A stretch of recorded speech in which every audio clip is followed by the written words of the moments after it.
Berikan kami kekuatan yang memampukan kami tegak berdiri di hadapan, meskipun dikelilingi dengan berbagai-bagai pencobaan, dikelilingi dengan berbagai-bagai macam musuh, dan kami percaya tangan Tuhan memberikan kekuatan kepada kami. Tuhan, pagi hari ini kami mau mendengar firman-Mu. Urapi kami, jamah kami, dan teguhkan setiap kami, sehingga kami dapat berdiri di hadapan dengan kekuatan daripada kami. Sambut firman-Mu hanya di dalam nama Tuhan Yesus Kristus. Amin. Silakan duduk kembali. Saya ingin menyampaikan firman Tuhan, yaitu berpegang teguh pada pengharapan.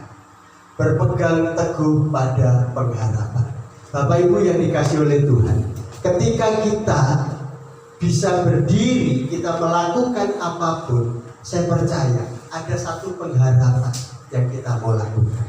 Orang bekerja, dia bisa bertahan di dalam pekerjaan karena ada pengharapan di dalam. Ada orang yang terus teguh di dalam setiap pergumulannya. Kenapa?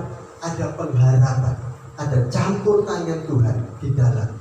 Dan saya percaya hari ini ketika saya ingin menyampaikan tentang tema berpegang teguh pada pengharapan, saya percaya bahwa masing-masing kita mempunyai pengharapan. Dan saya percaya ketika firman ini disampaikan, Roh Kudus bekerja di dalam diri kita akan memberikan peneguhan, sehingga Bapak Ibu akan tetap memiliki pengharapan yang kokoh di dalam Tuhan. Saya mengajak kepada kita membuka Alkitab kita dalam kitab Ibrani. Kitab Ibrani pasal 6 ayat 9 sampai dengan ayat yang ke-20. Ibrani pasal 6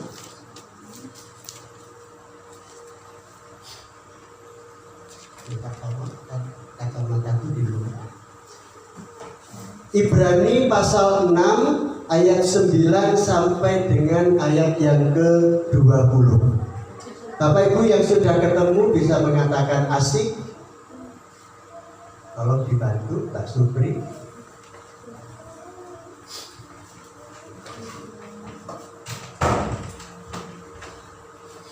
Ibrani, Ibu silakan disimak. Berpegang teguh pada pengharapan. Tetapi hai saudara-saudaraku yang kekasih, sekalipun kami berkata demikian tentang kamu, kami yakin bahwa kamu memiliki sesuatu yang lebih baik, yang mengandung keselamatan.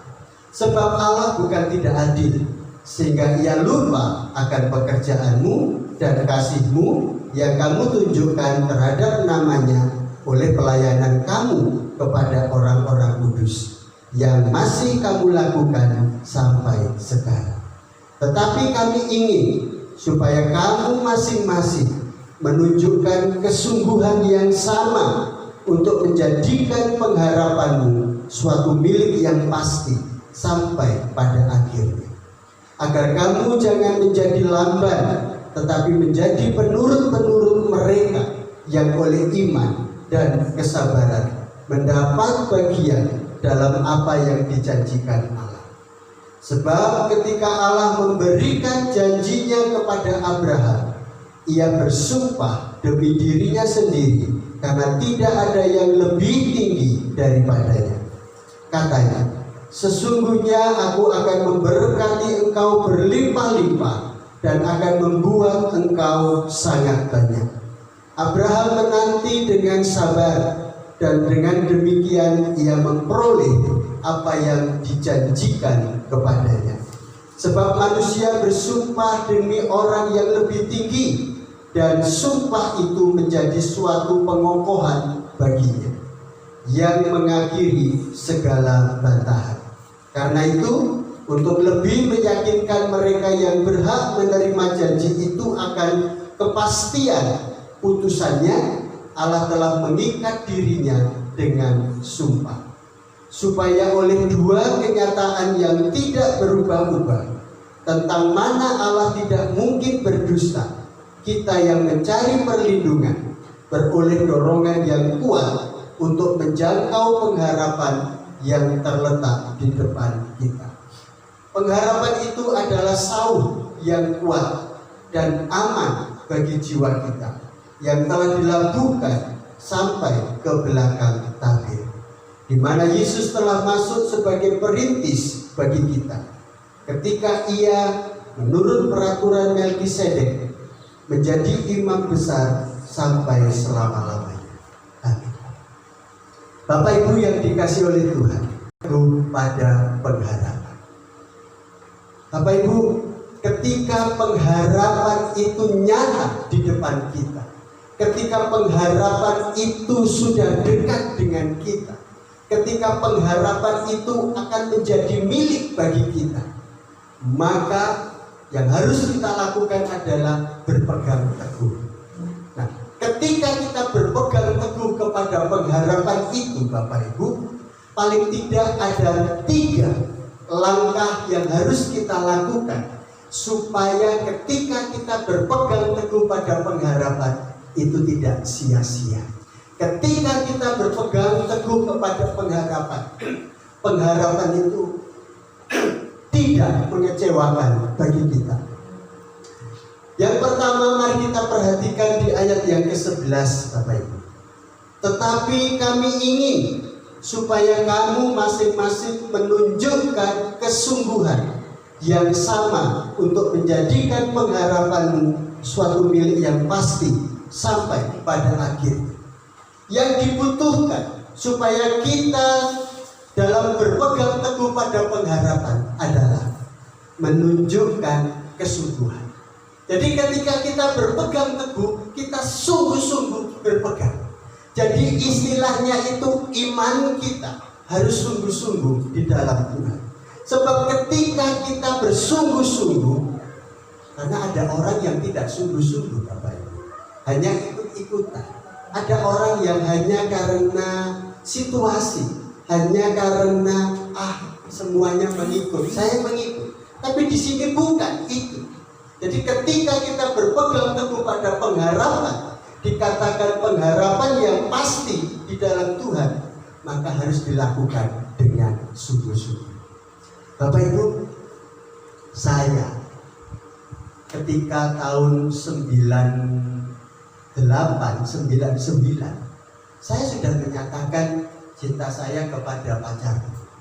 Dan ketika itu saya mengatakan bahwa saya mencintai dan saya bersungguh-sungguh. Dan saya lakukan dengan cara tahun 2002 berarti sekitar 3 tahun kemudian saya menikah dengan pacar ini. Dan sekarang sudah menjadi istri bagi saya. Dan saya sungguh-sungguh melakukan itu. Saya tidak mau main-main, saya tidak mau asal-asalan, saya tidak mau coba-coba, tapi saya sungguh-sungguh. Sekali untuk selama-lamanya. Termasuk juga ketika saya menjadi percaya kepada Tuhan Yesus, saya berpegang teguh. Saya memegang teguh karena seperti yang saya saksikan tadi, pengharapan di dalam Tuhan itu adalah pasti. Nah, oleh karena itu ketika kita menjadi percaya kepada Yesus, pengharapan itu bukan omong kosong. Bapak Ibu, ini dahsyat, ini luar biasa.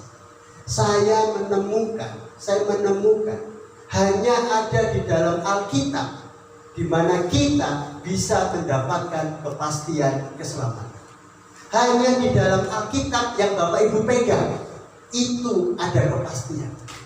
Di kitab-kitab yang lain, di dalam buku-buku yang lain tidak ada kepastian. Tidak ada. Misalnya mereka hanya mudah-mudahan. Ada juga yang mengatakan ada lingkaran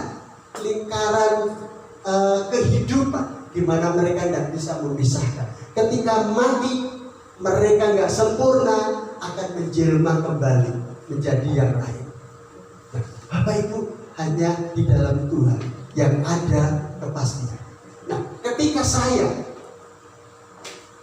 menyatakan cinta kepada pacar saya, ada gayung bersambut, Bapak Ibu. Ternyata dia pun juga menyatakan cintanya juga kepada saya. Dan ketika kami merencanakan untuk menikah tanggal 27 Desember, apa yang terjadi? Kami sungguh-sungguh lakukan itu. Kami berpegang teguh keyakinan, meskipun sempat kami 1 tahun kami berpisah. Dalam pengertian, saya pelayanan di Lampung, dia pelayanan di Palembang. Tapi dalam hal itu pun, karena pengharapan ini sesuatu yang pasti, saya yakin dengan dia tidak akan mengingkari saya, maka saya pun tetap teguh. Saya tidak digoyahkan, saya tidak digoncang. Dan ada banyak tantangan, ada banyak godaan, tetapi saya tahu saya punya satu pacar. Bapak Ibu yang dikasih oleh Tuhan, demikian juga di dalam kehidupan kita. Ketika kita menjadi percaya kepada Tuhan Yesus, ada satu pengharapan, keselamatan yang pasti. Di ayat 11 tadi ya Bapak Ibu. Tetapi kami ingin supaya kamu masing-masing menunjukkan kesungguhan yang sama untuk menjadikan pengharapanmu suatu milik yang pasti sampai pada akhir. Artinya apa? Bapak Ibu, jangan hanya berharap sampai sekarang ini saja, tapi sampai pada akhir. Artinya apa? Hidup kita sampai kepada akhir, itulah menunjukkan kesungguhan kita. Kalau kita sungguh-sungguh, apapun tantangannya, apapun cobaannya, kita tidak akan tergoda. Dan saya percaya, kita akan bisa berpegang teguh pada pengharapan kalau kita sungguh-sungguh. Dan ketika kita nggak sungguh-sungguh, suam-suam, Bapak Ibu, dalam kitab Wahyu pasal 3, ya, saya akan bacakan ya. Wahyu pasal 3 ayat yang ke-16 itu dikatakan begini Bapak Ibu.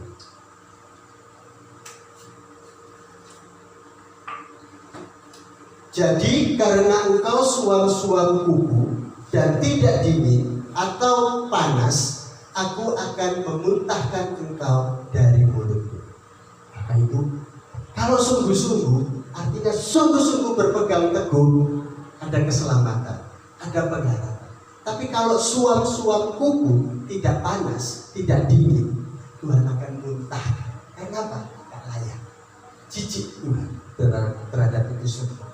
Nah, oleh karena itu saya mengajak kepada kita semua, Bapak Ibu dan saya, untuk terus bersungguh-sungguh berpegang teguh. Kalau kita sungguh-sungguh, saya yakin berpegang teguhnya semakin kuat. Itu yang pertama.